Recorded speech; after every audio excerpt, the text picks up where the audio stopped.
Kaibigan, may tanong ako bago tayo magsimula. Sa panahon ngayon na puno ng pagpipilian, paano ka ba magiging lalaking hindi lang niya gusto, kundi lalaking pipiliin niya? Paano ka magiging kakaiba sa gitna ng mga lalaking mas gwapo, mas may pera, o mas maingay sa social media?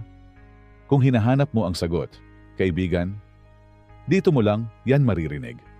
Modern, malalim, at stoic na payo para maging lalaking hindi lang nakikita, kundi pinipili. Pero bago tayo lumalim, kaibigan, kung ikaw ay isang kakaibigan lalaki at ikaw ay naniniwalang ikaw ang pipiliin ng gusto mong babae, i-comment ang stoic ako sa comment section, kaibigan. At huwag kalimutang mag-subscribe ka muna. Dahil dito, hindi ka tinuturuan kung paano manloko, kundi kung paano lumaki bilang lalaki sa tunay na mundo. Ayon kay Marcus Aurelius, the soul becomes dyed with the color of its thoughts. Kung ano ang laman ng isipan mo, yon ang lumalabas sa kilos mo. At kaibigan, ang pinaka-attractive na lalaki ay yung malinaw ang laman ng isip at puso. Kaibigan, napansin mo na ba? Sa panahon ngayon, hindi lang basta pogi, hindi lang basta may pera, at hindi lang basta mayabang ang pinipili ng babae. Ang tunay na panalo, yung lalaking marunong maglaro sa katahimikan, marunong magpakita ng consistency, at marunong magbigay ng presensya na hindi madaling limutin. Tanong ko lang, paano kung dumating ka sa punto na natatakot kang hindi ka niya piliin, lalo na't ang dami mong kalaban? Paano kung dumami ang manliligaw, mas gwapo, mas mayaman, mas maingay? Pero sa huli, ikaw pa rin ang pinili niya? Ayon kay Marcus Aurelius, the best answer to anger is silence. At sa mundo ng pag-ibig, kaibigan, ang pinakamalakas na sandata mo ay hindi ingay, kundi ang presensya mong kalmado, disiplinado, at hindi nagpapaapekto. Hindi mo kailangan makipagsabayan sa ingay ng iba. Ikaw ang dapat maging tahimik pero ramdam. Kaya ngayong gabi, pag-usapan natin ang mga simpleng galaw, ugali, at presensya na nagiging dahilan kung bakit sa huli, kahit marami siyang pagpipilian, ikaw ang lalaking hindi niya basta pinalampas. Dahil minsan, hindi mo kailangang pigilan siya. Kailangan mo lang maging sapat para sa sarili mo para hindi ka niya kayang talikuran. Kaya kaibigan, narito na ang 10 mga tips at tricks upang ikaw ang piliin niya sa lahat ng manliligaw niya. Una, piliin mo ang sarili mo bago mo gustong piliin ka ng iba. Kaibigan, walang babae ang pipili sa lalaking hindi marunong pumili ng sarili niya. Kung ikaw mismo hindi mo alam ang value mo, paano mo aaasahan na makita niya ang halaga mo? Ayusin mo muna ang sarili mo. Ayos ang pananamit, ayos ang hygiene, ayos ang goals, ayos ang direction. Pero hindi para magpa-impress. Para sa sarili mo. Dahil ang lalaking may self-respect, hindi kailanman madaling kalimutan. At mas hindi madaling ipagpalit. Pangalawa, habang ang iba nagpapakitang gilas, ikaw nagpapakitang disiplina. Kaibigan, maraming manliligaw ang may pakitang talento, pero walang pakitang disiplina. May magaling magsalita, may magaling sa good morning texts, may maboka, may ma-charm. Pero ang lalaki na consistent, may routine, may standards, may paninindigan, yan ang nakikita ng babae bilang pangmatagalan. Hindi mo kailangang magsalita ng malakas. Ang disiplina mo na ang sumisigaw para sa'yo.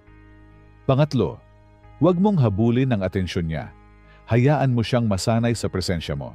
Kaibigan, simple lang. Ang hinahabol, napapagod.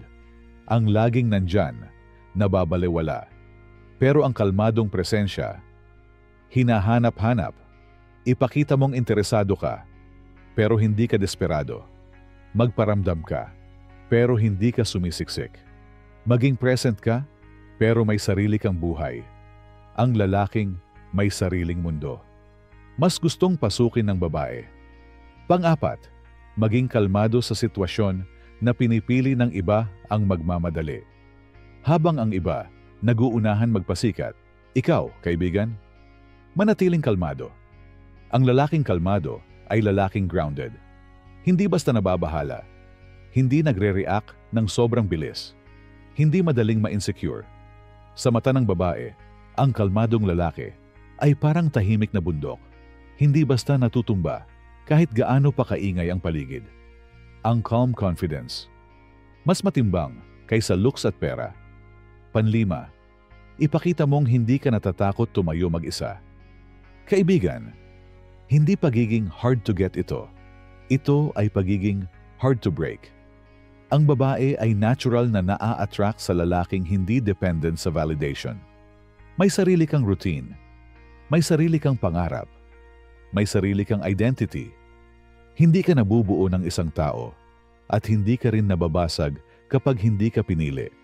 Ang ganitong klaseng lalaki ay lalaking mas gugustuhin niyang piliin. Pang-anim, huwag kang magpanggap. Ang totoo, hindi perfect na lalaki ang gusto niya, kundi tunay na lalaki. Kaibigan, maraming lalaki ang nagpapanggap. Nagpapaka-perfect, nagpapaka-macho, nagpapaka-emotionless, nagpapaka-walang problema. Pero ang babae may sixth sense. Alam nila kung alin ang totoo at alin ang performance. Hindi mo kailangan maging flawless. Kailangan mo lang maging genuine. May konting vulnerability, pero may backbone. May softness, pero may tapang. May kindness, pero may boundary.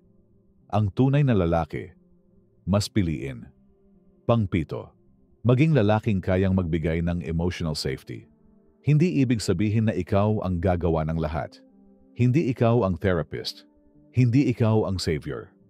Ang ibig sabihin nito, hindi ka nagdadrama. Hindi ka reactive. Hindi ka madaling sumabog. Hindi ka naglalabas ng galit para lang manalo. Ikaw ang lalaki na pwedeng lapitan. Hindi dahil kailangan ka, kundi dahil komportable siya sa'yo. Ang lalaking nagbibigay ng tahimik na seguridad ay lalaking hindi madaling talikuran. Pangwalo, hindi ka natatakot magkaroon ng standards. Kaibigan, ito ang isa sa pinaka-powerful. Habang ang ibang manliligaw, nagpapakitang, okay lang kahit ano. Okay lang kahit paano mo ako tratuhin. Okay lang kahit anong gawin mo. Ikaw, kaibigan, may standards. Hindi ka bastang yes sa lahat. May boundary ka. May prinsipyo. May respeto sa sarili. At sa babae, napakahalaga nito.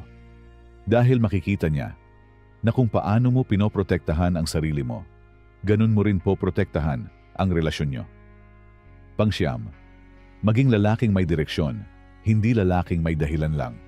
Kaibigan, direksyon ang pinipili ng babae, hindi excuses. Hindi mahalaga kung saan ka nanggaling. Ang mahalaga, saan ka papunta. May goals ka ba? May pangarap? May ginagalawan? May binubuo? Ang lalaking may vision ay lalaking masarap samahan. Hindi mo kailangan maging successful. Kailangan mo lang maging intentional. Pang-sampung, piliin mo siya nang hindi mo kinakalimutang piliin ang sarili mo. Ito ang pinaka-importante, kaibigan. Hindi ka pwedeng maging lalaking alipin ng pag-ibig. Hindi mo kailangang isuko ang buong buhay mo para mapili ka. Ang totoong lalaking pipiliin ay yung marunong magmahal nang hindi sinusunog ang sarili. Magbigay, oo. Magpakita, oo. Mag-effort, oo. Pero hindi mo kailangang mawala ang sarili mo sa proseso.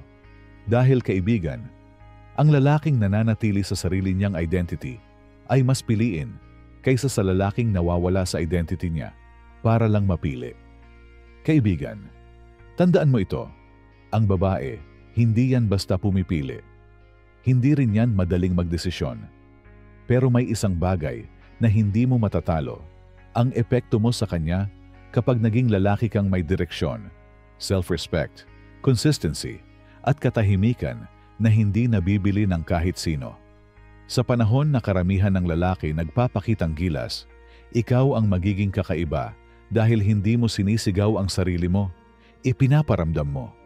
Hindi mo siya hinahabol, pero hindi ka niya makalimutan. Hindi ka nagmamadali, pero ramdam niya ang bigat ng intensyon mo. At sa huli, kahit marami siyang pagpipilian, ang isang lalaking marunong magpakatino, magpakadesente, at magpakalalim, hindi niya basta tinatalikuran. Kaya kaibigan, tanong ko naman sa'yo, ano ang balak mong baguhin? Hindi para sa kanya, kundi para maging lalaki kang hindi niya kayang iwanan. Kaibigan, ngayon tanungin mo sarili mo, sa 10 ito, alin ang talagang ginagawa ko? At alin ang kailangan ko pang baguhin? Hindi ka kailangan maging perpekto. Hindi ka kailangan maging pinakamayaman. Hindi ka kailangan maging pinakagwapo. Ang kailangan mo lang ay maging taong may laman, may utak, may puso, may disiplina, may respeto sa sarili, may direksyon sa buhay.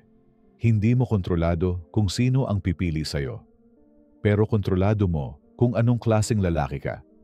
At ang lalaking may kontrol sa sarili ay lalaking hindi kailanman natatalo.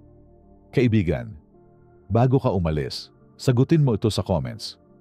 Sa lahat ng manliligaw, ano ang meron sa'yo na wala sila? Gusto kong makita kung gaano ka ka-aware sa value mo. At kung gusto mo pa ng mga ganitong malalim na usapan tungkol sa Pinoy Stoicism, self-respect, confidence, at pagiging lalaking pinipili, hindi nililimut-limutan. Mag-subscribe ka na, kaibigan. Dito, pinapalakas kita. Hindi para manalo sa laro ng pag-ibig, kundi para manalo sa laro ng buhay. At huwag mong kalimutang i-comment ang phrase ng video na ito. Ang may kontrol sa sarili, hindi kailanman natatalo.